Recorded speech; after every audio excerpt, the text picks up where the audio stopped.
এরকম মুখ্যমন্ত্রী চাই আমরা। তার মানে এই নয় ডাইনিকে আমরা সম্মান করব। যে রক্তক্ষেকো মহিলা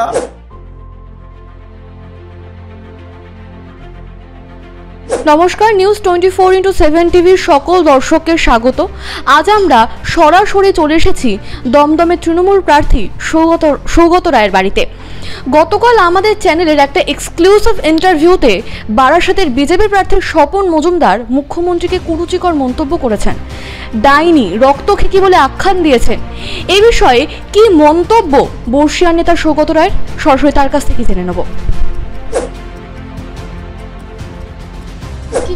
না, এই মন্তব্যের নিন্দা করার আমার ভাষা নেই। যার বিরুদ্ধে মন্তব্য করব সে তো অত্যন্ত বাজে লোক। এর আগে মাদক পাচারের মামলায় গ্রেপ্তার হয়েছিল। তার নিজের দলের কর্মীরা বারাসতে তার বিরুদ্ধে বিক্ষোভ দেখাচ্ছে। আমি সেটাকে আর পুনরাবৃত্তি করতে চাই না। এত নোংরা জঘন্য মন্তব্য আমি কোনোদিন শুনিনি। আমাদের পার্টি নিশ্চয়ই নির্বাচন কমিশনে যাবে। তিনি যাতে মনোনয়ন না দিতে পারেন তার জন্যে ব্যবস্থা নেবে। এবং বিজেপির কেন্দ্রীয় নেতৃত্বকে বলবো যে তারা দিলীপ ঘোষকে কুকথার জন্যে শোকজ পাঠিয়েছেন। এই স্বপন মজুমদার নাকি এর বিরুদ্ধেও কুকথা বলার জন্যে কড়া ব্যবস্থা নিক। বিজেপি একটা দৃষ্টান্ত সেট করবে। এরাই হচ্ছে শুভেন্দু অধিকারীর কেডার, মানে শুভেন্দু যে বিরোধী দলনেতা, এইসব লোকের ওপর নির্ভর করে। আমি আবার সর্বান্তকরণে নিন্দা করছি এই মন্তব্যের। আসলে স্বপন মজুমদার কিন্তু বলেছেন দিলীপ ঘোষ যেটা বলেছেন তা অনেক কম বলেছেন, আরো অনেক কিছু বলা দরকার ছিল। ঠিক আছে, স্বপন মজুমদার আরও জঘন্য লোক। দিলীপ ঘোষ যদি একটু জঘন্য হয়ে থাকেন, স্বপন মজুমদার অতি জঘন্য। তার কারণ দিলীপ ঘোষ যেটা বলেছেন মুখ্যমন্ত্রী পিতৃ পরিচয় নিয়ে, সেইটা ছাপিয়ে গিয়েছেন এরা। স্বপন মজুমদার এই ধরনের কথা, কুৎসিত কথা মুখ্যমন্ত্রীকে বলে উনি শুধু নিন্দার হয়েছেন না, উনি জনসমাজের কাছে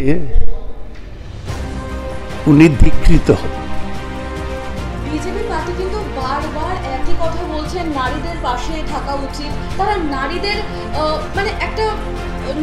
একটা করছেন। তিনি বলছেন যে নারীদের পাশে থাকা উচিত, কিন্তু সেই জায়গায় দাঁড়িয়ে তারা আবার নারী বিরোধী কথা। বিজেপি আবার নারীদের পাশে কোথায় থাকবে? ওই যে ভারতের অলিম্পিক মেডেল পাওয়া কুস্তিগির সাক্ষী মালিক, তিনি অভিযোগ করেছিলেন বিজেপি সাংসদের বিরুদ্ধে। কোন ব্যবস্থা বিজেপি ওই ব্রিজভূষণ শরণ সিং এর বিরুদ্ধে নিয়েছেন? কোন ব্যবস্থা হাতরাসে বা উন্নাওতে মহিলাদের উপর যে অত্যাচার হয়েছিল সেই ব্যাপারে ওরা নিয়েছেন? বিজেপি প্রকৃতপক্ষে নারী বিদ্বেষী। গতকাল আর একটা ব্যাপারে বিতর্ক উঠেছিল যে তিনি সময় পরে এসেছেন।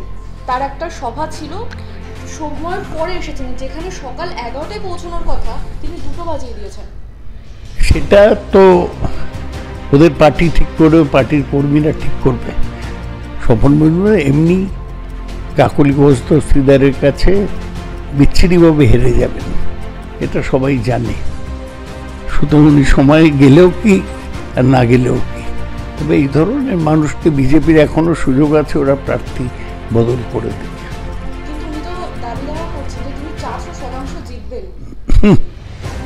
হাস্যকর, কাকলি ওখানে পরপর 3বার জিতেছে। স্থানীয় মানুষের মধ্যে ডাক্তার হিসেবে অত্যন্ত জনপ্রিয়। এই লোকটা বারাসত কেন্দ্রের লোকও নয়, বনগাঁ থেকে এমএলএ হয়েছে। সে কি করে বারাসতে জেতার আশা করে আমি জানি না।